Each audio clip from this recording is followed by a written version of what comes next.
আজকের এই এলাকার জুলাই সনদের ভিত্তিতে গণভোটের গণরায় বাস্তবায়নের দাবিতে আয়োজিত এই গণসমাবেশে উপস্থিত সম্মানিত নেতৃবৃন্দ, এলাকার সম্মানিত মুরব্বী কেরাম, সম্মানিত উপস্থিতি এবং পর্দার আড়ালে মা বোনেরা যারা শুনছেন, ব্যবসায়ী বন্ধুরা, আমরা আল্লাহ তাআলার দরবারে শুকরিয়া আদায় করছি। আলহামদুলিল্লাহ। আমরা 12ই ফেব্রুয়ারি নির্বাচনের পরে হয়তো অনেক কিছু পাইনি, 36শে জুলাইয়ের পরে 2024 অনেক কিছু পাইনি, কিন্তু অন্তত শত্রুর চোখে চোখ রেখে এই কথা বলার দুঃসাহস বাংলাদেশের মানুষের হৃদয়ে হয়েছে। সুতরাং সেই জায়গা থেকে আমরা এখানে স্পষ্টভাবে এই দাবিতে ঐক্যবদ্ধ হয়েছি। আজকে বাংলাদেশে যখন কোটা আন্দোলন শুরু হয়েছিল, যেখানে এমন বৈষম্য রচিত হয়েছিল দলীয় ভিত্তিতে, পারিবারিক ভিত্তিতে, এলাকা ভিত্তিতে, যোগ্যতাকে বিবেচনা না করে সেখানে চাকরি বাকরির সরকারি একটা নিয়ন্ত্রণ এবং সাথে দলীয়পনা চলত।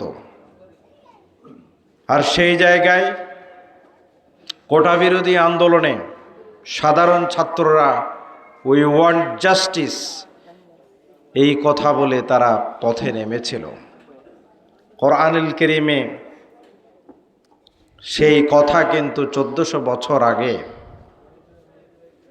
মুহাম্মদ রাসূলুল্লাহ সাল্লাল্লাহু আলাইহি ওয়াসাল্লামের উপর যে কোরআনুল কারীম নাজিল হয়েছে, সেখানে আল্লাহ তাআলা নির্দেশ দিচ্ছেন, আউযু বিল্লাহি মিনাশ শাইতানির রাজিম, ইন্নাল্লাহা ইয়া'মুরুকুম বিল আদলি ওয়াল ইহসান। আমি নিশ্চিতভাবে মানুষকে নির্দেশ দিচ্ছি আদল এবং ইহসান কায়েমের জন্য। যখন শুধু এই চাকরির ক্ষেত্রে নয়, সমাজে যারা শক্তিশালী, যারা দুর্বলদের উপর জুলুম নির্যাতন চালায়, সমাজের মধ্যে দুর্বৃত্ত যারা সাধারণ মানুষকে কষ্ট দেয়, সমাজের মধ্যে সরকারের বিভিন্ন পর্যায়ের উচ্চপদস্থ কর্মচারী যারা রয়েছে, সরকারি সেবা দেওয়ার পরিবর্তে ঘুষের বিনিময়ে, দুর্নীতির বিনিময়ে তারা জনগণকে জিম্মি করে সেবা দেয়, এই নানামুখী জুলুমে নির্যাতন এবং সর্বোপরি সরকারের তিলে তিলে সরকার বিরোধী ভিন্নমত দমনের যে প্রচেষ্টা, গুম খুন, সব কিছুর এক গণ বিস্ফোরণ ঘটেছিল সেই 5ই আগস্ট 2024। আমরা এরপরে দেখলাম বিপ্লবোত্তর একটি সরকার ডক্টর ইউনূস সাহেবের নেতৃত্বে গঠিত হলো। সব দলের নেতাদের, শিক্ষাবিদদের নিয়ে বৈঠকের পর বৈঠক হলো সংস্কার কমিশন বৈঠক। এই কমিশনের মূল টার্গেট ছিল বাংলাদেশ যাতে আর কখনো এই ধরনের স্বৈরাচারী সরকার না আসে, বারবার বাংলাদেশের মানুষ জীবন দিয়ে যাতে কোনো সরকারকে দেশ থেকে বিতাড়িত না করে, দেশে যাতে আর কোনো ধরনের বৈষম্যের নীতি যাতে রচিত না হয়, এই জন্য মূলত এই সংস্কার কমিশন মাসের পর মাস বৈঠক করেছিল। সেই জায়গায় সংস্কার কমিশনের ক্ষেত্রে বর্তমান সরকারি দলের নেতারা, বিশেষ করে স্বরাষ্ট্রমন্ত্রী যিনি আছেন সালাউদ্দিন সাহেব, তাদের পক্ষ থেকে, দলের পক্ষ থেকে এই প্রস্তাবনা দিয়েছিলেন যে সংস্কার করতে হবে, সংস্কার না করলে আবারও স্বৈর শাসক যে কি বসতে পারে, এই জন্য সংস্কারের কোনো বিকল্প নাই। তারাই প্রস্তাব দিয়েছে। কিন্তু অনেকে প্রতীক্ষিত সেই 12ই ফেব্রুয়ারির নির্বাচনের পরে আমরা দেখতে পেলাম যাদের মধ্যে সেই স্বৈরাচার বিদায়ের সুর জেগেছিল, তারাই আজকে নতুন করে স্বৈরাচারী হওয়ার জন্য চেষ্টা করছে। জামায়াতে ইসলামী এই গণভোট 12ই ফেব্রুয়ারি নির্বাচনের আগে পৃথকভাবে গণভোট আয়োজনের জন্য বারবার সে সময় কথা বলেছিল,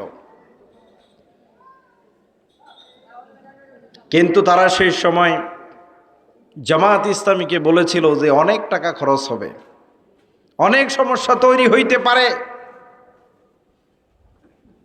কিন্তু আমরা 12ই ফেব্রুয়ারি নির্বাচনে একসাথে গণভোট দিয়ে কি দেখলাম? তারা সংসদে নির্লজ্জের মতো অকপটে স্বীকার করে বলল যে গণভোটের এই রায়টা আমরা আসলে মেনে নিয়েছি, এই কথা না বললে নির্বাচন দিত না, এই জন্য মেনে নিয়েছিলাম।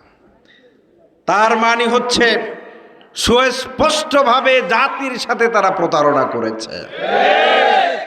শুধু তাই নয়, তার চেয়েও আলোচ্য বিষয় হচ্ছে প্রধানমন্ত্রী জনাব তারেক রহমান, তিনিও কিন্তু হা ভোটের পক্ষে। জুলাই রায় বাস্তবায়নের এই প্রত্যাশা নিয়ে জনগণের সামনে সামনে তিনি হাজির হয়েছিলেন। কিন্তু এখন সরকার গঠনের পরেও তার মন্ত্রী শিলং থেকে আগত সালাউদ্দিন সাহেব, তিনি সংবিধানের দোহাই দিয়ে এই জুলাই সনদ কার্যকরকে পিছিয়ে দিয়ে এই দেশকে পুনরায় তারেক জিয়াকেও ঠিক হাসিনার লাইনে নিয়ে যাওয়ার জন্য অপচেষ্টা চালাচ্ছে। প্রধানমন্ত্রীকে বলবো, আপনি হয়তো এখন মুস্কি মুস্কি হাসছেন, পিছনেও আপনার অনেক মন্ত্রীরা এখন হাতের ক্ল্যাপ দিচ্ছে, হাত তালি মারছে। আপনাদের অসাবধানতার বশত কারণে হতে পারে অচিরেই আপনাদের কান্না করা লাগবে, যে সময় আপনাদের সাথে কেউ থাকবে না। কারণ 5ই আগস্টের পরে আমরা এমন একটি ঐক্যবদ্ধ বাংলাদেশ চেয়েছিলাম, যে বাংলাদেশে আর কোনো জুলুমকারী নির্যাতনকারী নতুন করে উদ্ভব হবে না, এটি আমাদের প্রত্যয় ছিল। আমরা সুস্পষ্টভাবে বলতে চাই, সরকারি দলকে খেয়াল করতে হবে 5ই আগস্টের পরে এমন একটি নতুন বাংলাদেশে এমন এক তরুণ প্রজন্ম, এমন এক সাহসী মানুষ তৈরি হয়েছে, এখন আর কেউ খুন, ঘুম, জুলুম এবং নির্যাতনকে কেউ আর ভয় পায় না। যেখানে আমরা আমাদের ভাইকে হারিয়েছি, আমাদের সন্তানদেরকে হারিয়েছি, আমাদের আত্মীয় স্বজনদেরকে হারিয়েছি, অনেক ভাইদেরকে জুলুমের শিকার হতে হয়েছে, সেই জায়গায় যদি আমরা চোখ বুজে থাকি, মুখের শব্দ যদি বন্ধ করে দিই, তাহলে আবারও আমাদের উপরে নতুন করে জুলুম নির্যাতন আসতে পারে। সেজন্য আজকে আবু সাইদ মুগ্ধের মতো বলতে হবে, বুকের ভিতর অনেক ঝড়, বুক পেতেছে গুলি কর। সুতরাং গুলি করে যে বাবা আবু সাইদ মুগ্ধকে স্তব্ধ করা যায়নি, ঠিক একইভাবে আজকে সিদ্ধান্ত গ্রহণ করতে হবে, এই সরকার আগামী যে নতুন সংসদ আসছে, 1.5 মাস পরে নতুন সংসদ অধিবেশন হবে, সেই সংসদ অধিবেশনে নতুন করে বিল নিয়ে এসে জুলাই সনদ গণভোটের রায়কে বাস্তবায়নের মধ্য দিয়ে আগামী দিনে স্বৈর শাসক নতুন করে জেকে ওঠার পথকে বন্ধ করতে হবে। আমরা চাই উন্নয়নশীল একটি রাষ্ট্র। আমাদের গয়েশ্বর বাবু একজন সিনিয়র নেতা আছেন, সনাতন ধর্মের লোক, আপনারা চিনেন না? উনি একবার মাঝখানে বলছিলেন যে ইয়াবা বদি তো এখন নাই, এখন এটা কোন দিক দিয়ে যায়, এই যে মদ গাঁজা এগুলো কোন দিক দিয়ে যায়। তো স্বরাষ্ট্রমন্ত্রীর দিকে তিনি নির্দেশ দিয়ে বললেন যে ওদিক দিয়ে যায় আর কি, মানে অর্থাৎ ওনার তত্ত্বাবধানে বা ওনার হেফাজতে উনি এটা নিয়ে কাজ করেন। আমরা গত 2 দিন আগে দেখলাম ওনার মন্ত্রণালয়ের স্টিকার লাগানো একটা গাড়িতে এই মদ গাঁজা এগুলো পাওয়া গিয়েছে।